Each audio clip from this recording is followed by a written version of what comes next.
On est en direct avec Jean-Rémy Girard. Bonjour, du SNALC, Syndicat national des lycées et des collèges. Bonjour Jean-Rémy Girard. Bonjour. Est-ce qu'il y a une vraie prise de conscience depuis le drame du 16 octobre 2020, depuis l'assassinat par décapitation en France de Samuel Paty? Qu'est-ce que vous ressentez, vous qui êtes sur le terrain et connecté avec tous vos collègues?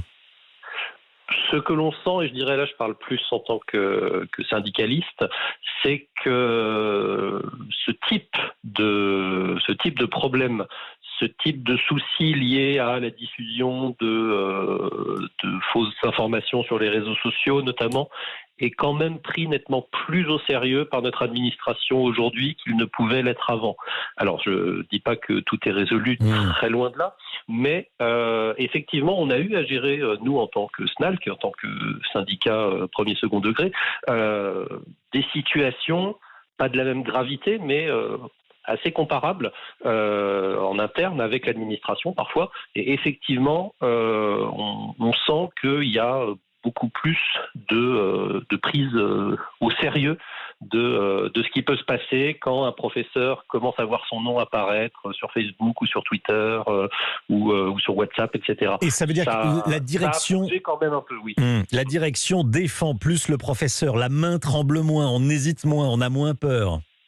C'est pas forcément la direction, ça c'est toujours la question, hein. C'est-à-dire on peut toujours faire ce qu'on appelle le carré régalien au niveau du ministère, c'est-à-dire on va donner des directives sur accorder la protection fonctionnelle, sur le fait d'accompagner les dépôts de plainte des collègues, voire que l'institution elle-même porte plainte.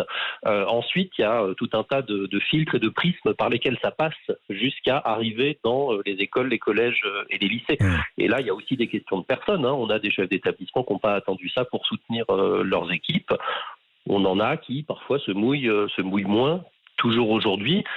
Eux-mêmes parfois parce que aussi ils le sentent pas trop vis-à-vis de leur hiérarchie. Donc le pas de vague dont on a beaucoup parlé, hein, vous vous souvenez, il y a 3 ans, oui. Il n'a pas disparu d'un coup de baguette magique. On en a pris conscience.